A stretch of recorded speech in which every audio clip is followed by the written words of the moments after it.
Good morning.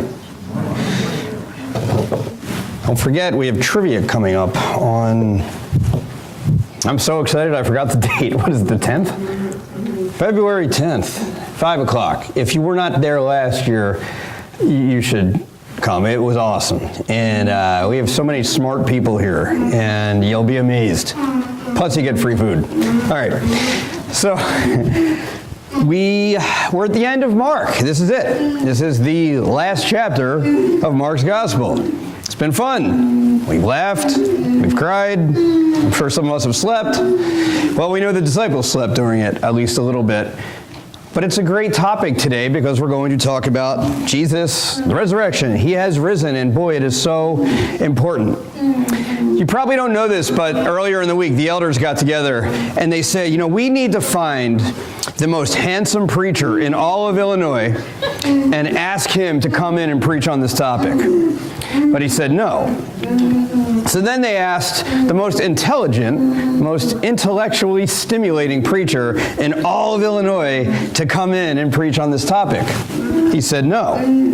So then they said, well, let's at least go for the most persuasive, the one with the most personality. Let's ask him. Guess what? He said no. So finally they said, let's just ask Matt. And they asked me, and what could I say? I had already said no 3 times.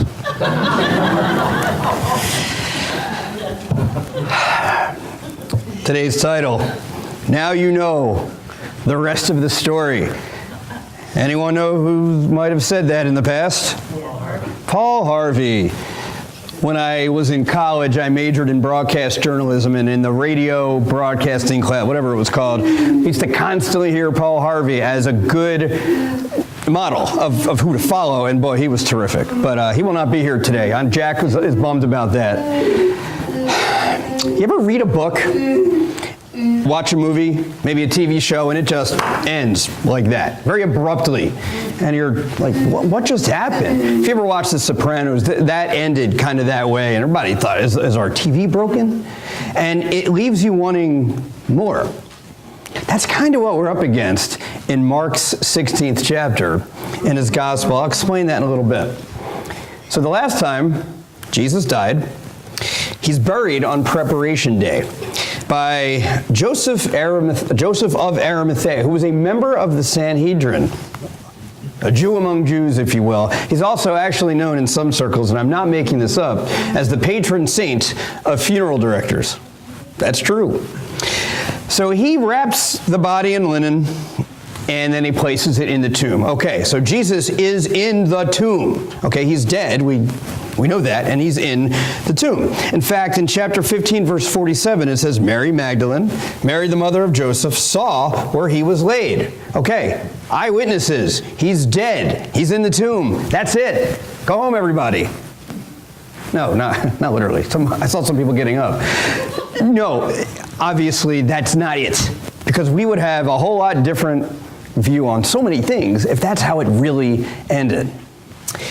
There's an amazing, just a stark contrast between Friday and Sunday. You've got the smell of defeat and despair and discouragement and death on Friday. And you compare that with the victory, salvation, hope, love, and life of Sunday. What happened in between remains a mystery. Saturday, that's Saturday. Think about how quiet. That is the day where really nothing happened, right? Think about, that must have been the quietest day that these followers of Jesus had ever experienced. The eerie silence of a forgotten melody. That Saturday was you realize, it was the only day in the last 2,000 years where literally not one person thought that Jesus was alive. How about that? So today's text, we're going to get into early Sunday morning. Mark 16, 1 through 8. So you can turn to it if you want. I'll read it out loud. When the Sabbath was over, Mary Magdalene, Mary the mother of James, and Salome bought spices so that they might go to anoint Jesus' body. Very early on the first day of the week, just after sunrise, they were on their way to the tomb, and they asked each other, "Who will roll the stone away from the entrance of the tomb?" But when they looked up, they saw that the stone, which was very large, had been rolled away. As they entered the tomb, they saw a young man dressed in a white robe, sitting on the right side, and they were alarmed. Continuing, "Don't be alarmed," he said. "You are looking for Jesus the Nazarene, who was crucified. He has risen. He is not here. See the place where they laid him. But go, tell his disciples and Peter, he is going ahead of you into Galilee. There you will see him just as he told you." Trembling and bewildered, the women went out and fled from the tomb. And they said nothing to anyone, for they were afraid. We talk about fear. In Mark's gospel, fear is a pretty common response to the miracle stories. You've got Jesus calms the sea, calms the storm. Obviously, people were afraid there. He healed the demoniac, and everybody was freaking out because who is this guy? When Jesus walked on water, it's a ghost. No, everybody was scared. That was a common response here. But these women who, make no mistake about it, they were disciples in their own right. They overcame fear to spread this message of hope throughout the world. So let's see it from their perspective for a few moments. You've got Jesus, who obviously we know he expected this to happen. Didn't make it any easier, but he knew this was going to happen. Not a shock to him. The disciples, the women, it was a surprise to them. So it was their duty to personally transform. Look, we all know this. I say this pretty much every week. If you're going to spread this message, if you're going to share the gospel, you have to first have some form of personal transformation. So you've got Mary Magdalene, Mary, mother of James, and Salome. What do we make of these women? What do we know about these women? Well, in chapter 15 and 41 of the same gospel, Mark mentions them, at least in a discipleship role, for the first time. And that's way toward the end of the gospel in terms of their service. Their perspective is interesting. Next week, I will be out at a lectureship at Freed-Hardeman University, and one of the topics is going to be 1st and 2nd Timothy and Titus, which is known as the pastoral letters.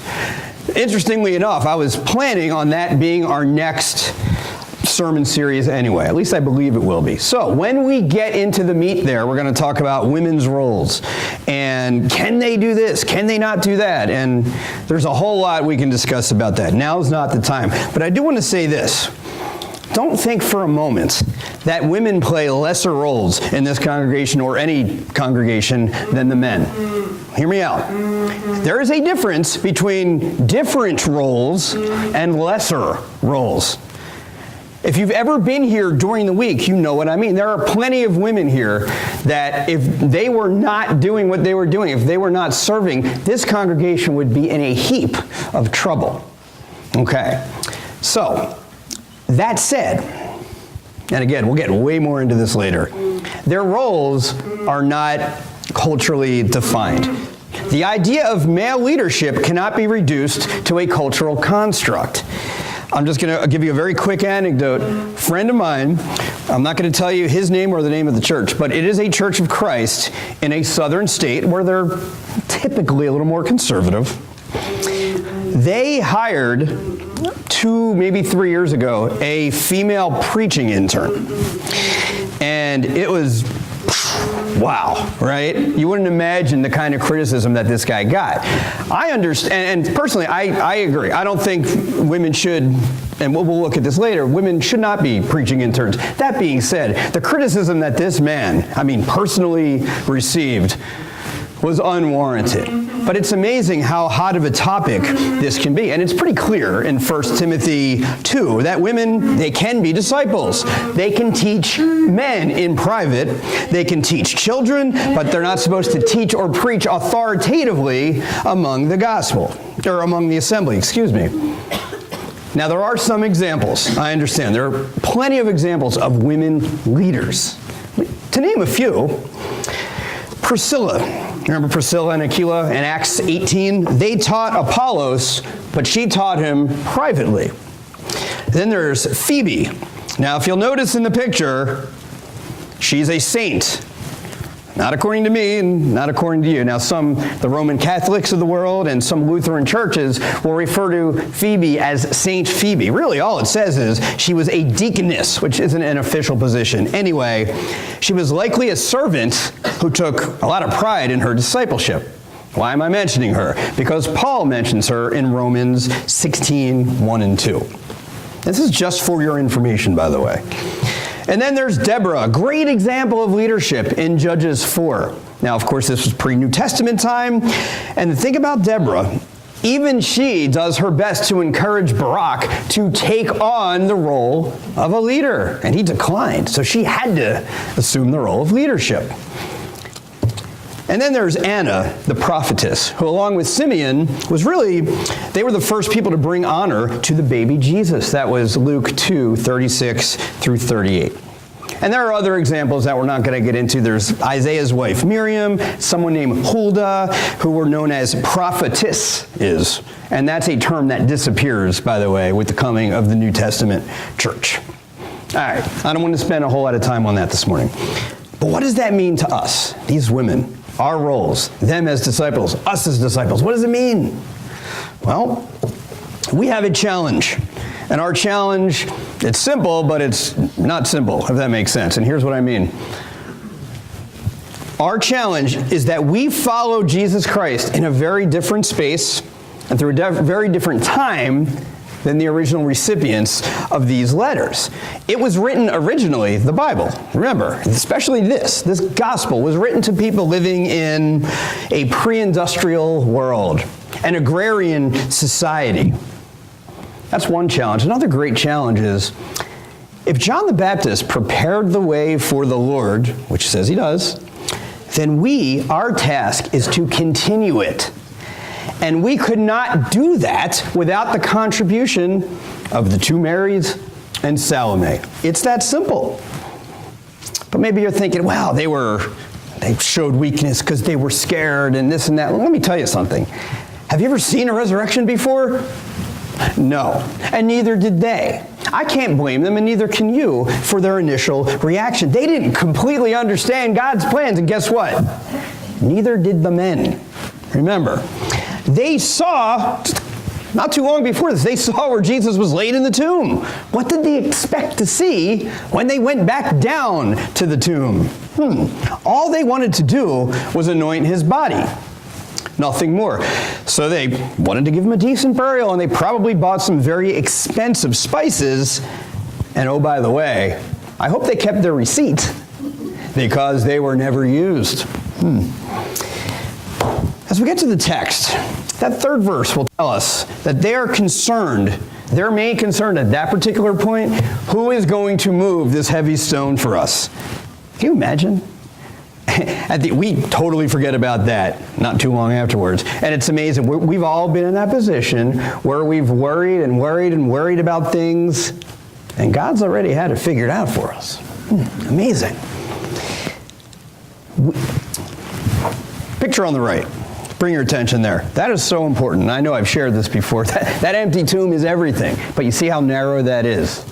That's their narrow scope.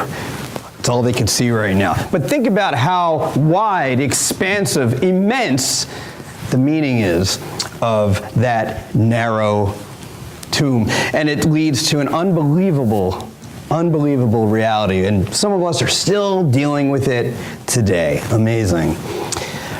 So they are obviously still reeling from Friday's events. They lost Jesus. You know how emotionally draining that must have been. They must have been stunned. All right, first of all, they look inside, Jesus isn't there. That's first shock. And if that's not bad enough, they see someone else in there? Well, how in the world does this other guy get in there? And part of the questions I asked when I was kind of going through this textual process was, who is this guy? Is it an angel? Is it not? And then ultimately it doesn't matter, because the who isn't nearly as important as the what, right? What happened is so critical. The who means nothing. You You don't have to be Joel Osteen, or that's probably not a great example. You don't have to be Billy Graham or Greg Laurie or Chuck Swindoll or David Jeremiah in order to bring someone to Christ. You don't have to be a preacher in order to bring someone to Christ. We're all called to do that because the message is so much more important than the messenger. I think we would all agree with that. So I imagine these women at this particular point, what are they saying to each other? Do you believe this is happening? What in the world are we witnessing? Are we dreaming? Can we believe our eyes? Well, there's something called paradigm blindness. When we are so accustomed to something that doing it in a different way seems impossible. Have you ever driven in the United Kingdom? What side of the road are you driving on in the United Kingdom? I'll give you a hint, it's not the right. You know how hard that is to do? Because our minds are so set on what our situation, that we are just programmed to drive a certain way. It messes up their paradigm. Staying in the United Kingdom, you ever heard of Roger Bannister? Dan, you're a runner? Yeah, Roger Bannister? Oh, Roger Bannister in 1954 broke the 4-minute barrier in running the mile. Now, for years, that was it. You have to break 4 minutes, but it's impossible because no one's done it. Well, he finally broke through. I think it was 3:59. And once he broke through, it's funny because right afterwards, other people and other people and other people would break the 4-minute barrier. Now, why is that? Because they saw someone else do it. They saw that it could be done. These women did not have that luxury. I think the record now, in case you're wondering, is 3:43 for a mile. I don't know about you. I get tired driving a mile. It takes me more than 3:43 to do that. That's amazing. Anyway. So how could this have happened? These women, our facts are not meeting, they're not in concert with our expectations. How is this happening? Maybe we've all been misled. You ever think, and be honest here, you ever wake up one day and say, you know what, maybe this is all a bunch of nonsense. Perhaps we've just been misled the whole time. There are a lot of people who actually do. Regarding the resurrection, I'm going to give you a very Reader's Digest version here. There are 5 main theories. There are more, but there are 5 main theories regarding the resurrection. The first one is my favorite because it's known as the Christian theory. In other words, it actually happened. Okay, I'm not going to sit up here and preach about this because we talk about it every week. Let me give you some other theories. There's one called the swoon theory. You know what it means to swoon? It's a word we don't use a whole lot. It means to faint, right? One preacher that I know told me that not only the first time, but the first 2 times that he preached, he fainted. Can you believe that? Wouldn't that be awkward if I just dropped right now? Anyway, so the swoon theory. Jesus never really died, he just fainted. They resuscitated him. They didn't need to, he didn't resurrect. Well, let me put a hole in that theory right now, because you don't survive a crucifixion. We talked in detail about it last week. I'm not going to do that again. You don't survive that. And oh, by the way, if a Roman soldier allowed that to happen, guess what would have happened to that Roman soldier? It wouldn't have been good. Let's put it that way. So you can forget about the swoon theory. What about the conspiracy theory? These apostles, they've had us the whole time, right? They made up a story, and they created the greatest lie in human history. Wow, they must have been the smartest, most creative, craftiest men the world has ever known. And to that I would say, no. Forget about the conspiracy theory. There's just too much time has gone by, wasn't going to happen. They would have been figured out. What about the hallucination theory? Well, think about it before you laugh. If someone you know who is dead came all of a sudden, walked through the door, started talking to you, having a conversation, right? Wouldn't you think you were hallucinating? That wouldn't have made any sense. Now, I'm not a hallucination expert, fortunately, but from what I understand, A, there were too many witnesses here, so we can put a hole through that. But also, hallucinations last 4 minutes and not hours. And the last time I checked, hallucinations don't eat and carry conversations. not a hallucination. And finally, this might be the best one, the myth theory. That's all a myth. The apostles were not meant to be taken literally. They just created a story. Some people might believe it, some might not. It's just a myth. Oh, really?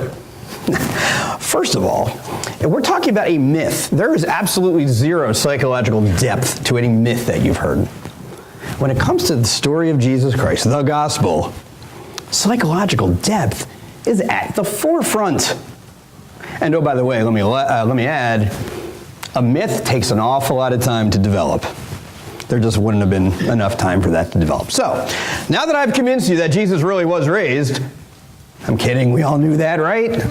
Make sure you're paying attention. If this indeed was a lie, think about all the hundreds of thousands of people who have suffered martyrdom, who have given up sinful pleasures, who have literally warred with family members for no reason. Now, I think we all know the right answer here, so let's get back to the text. I'm not going to reread this because we already did. This is verses 6 through 8. And I love when this guy, the angel, the man in the tomb, don't be alarmed. Yeah, what, are you serious? Yeah, right. Don't be alarmed. Of course we're alarmed. Yeah, we're looking for Jesus. He was crucified. He's raised. What are you talking about? And by the way, I love that 7th verse. Takes me back to Jonah a little bit. One of my favorite little words in the Bible is go. He just go. You go tell. You go tell the disciples. You go tell Peter. You go tell people about this resurrection. We can learn a thing or two from this guy, huh? It's amazing. That's a call to action. And then these women, verse 8, trembling. They were bewildered. Obviously, they were shaken by this. I'm using the New International Version. Let me give you a few others. The Berean Study Bible says that they were overwhelmed with shock and amazement. The New American Standard, trembling and astonishment had gripped them. And then the Message, Eugene Peterson, they got out as fast as they could, beside themselves, for their heads were swimming. Now, any way you slice it, yeah, they were trembling, they were bewildered, they didn't know what was going on. Nothing could prepare you for this. I mean, what a radical idea. Again, I'll ask, has anyone witnessed a resurrection? No, of course not. So if it was to happen right in front of us, how do you process that? And oh, by the way, if you've ever received shocking news, whether really good or horrendously tragic, what happens first? I mean, you have to process it. We have emotional reactions. We're not computers, okay? We're not algorithms. We have to process the information before we can act. This must have taken quite a few minutes, I would say, for these women to just wrap their head around it and get their composure. Not an easy thing to do. Now, getting back to Mark's test, before we end here, the $64,000 question. If you have your Bibles open, you probably see something a little strange after verse 8. Everybody see it? The earliest manuscripts and some other ancient witnesses do not have verses 9 through 20. Huh? What do you mean? It's in there. Was this truly the end of Mark's gospel? Verse 8. Well, let's see. Personally, I love the original ending. It's a nice cliffhanger. Now you compare it to the very last verses in the other three Gospels. Matthew, this is the Great Commission, right? Surely, I am with you always to the end of the very age. Okay, boom. No loose ends there. What about Luke? And they stayed continually at the temple praising God. That's after Jesus was taken into heaven and the disciples are worshiping. And then John, Jesus did many other things as well. If every one of them were written down, I suppose that even the whole world would not have room for the books that would be written. Trembling and bewildered, the women went out and fled from the tomb. And they said nothing to anyone because they were afraid. Well, gee, that takes on a different tenor, doesn't it? Wow. These alternate endings, the alternate ending that we see, I'm not going to take up your time and discuss what theologians and teachers and professors talk about all the time because you'll probably fall asleep. But I will say this. Different Greek style, elements from the other three gospel writers, Vocabulary is different. It seemingly doesn't really fit in anywhere, and it's likely, probably, that some scribes, some writers just added this on their own because they felt like it was a better ending. Perhaps most importantly, some early manuscripts, very, very well considered manuscripts, left out the verses 9 through 20 anyway. So, here's what I want to say about that. A, who cares? Who cares? Why is that important? B, it doesn't contradict anything, 9 through 20, does not contradict one thing. And C, it's inspired by God. It's in there for a reason. So we're not going to get into apologetics and say, should it be there, should it not?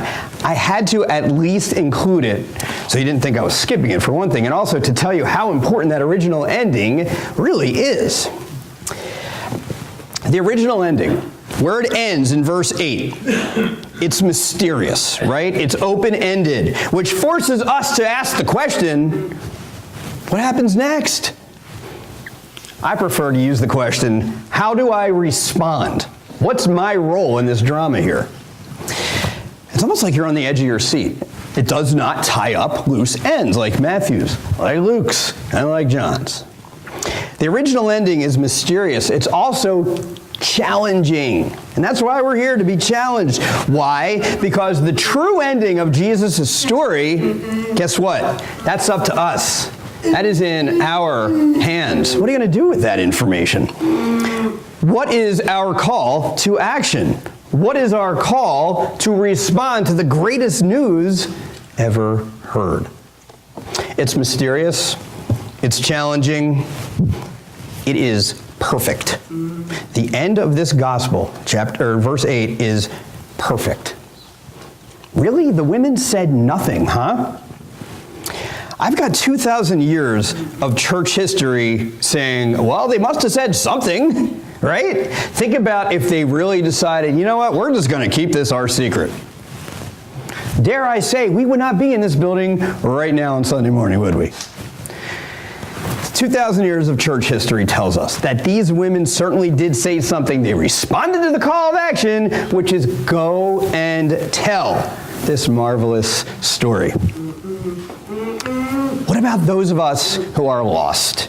I've been addressing Christians mostly today, but I know there are some people here who have not yet been baptized. Or perhaps you know family, friends, coworkers, neighbors, whoever, who have not been baptized. They need to hear a story like this. Let me give you a quote. There was a Christian man whose strong body was being ravaged by cancer, and he said, I quote, "I can't lose. If I am healed, I will be a different person, a stronger Christian because of my illness. But if I am not healed, I'm going to heaven. And what I have been through is the only hell I'll ever know." Now think about that. That is a strong statement. And I ask you, Christians and non-Christians, are you 100% sure that you too can make that bold statement? Can you say that?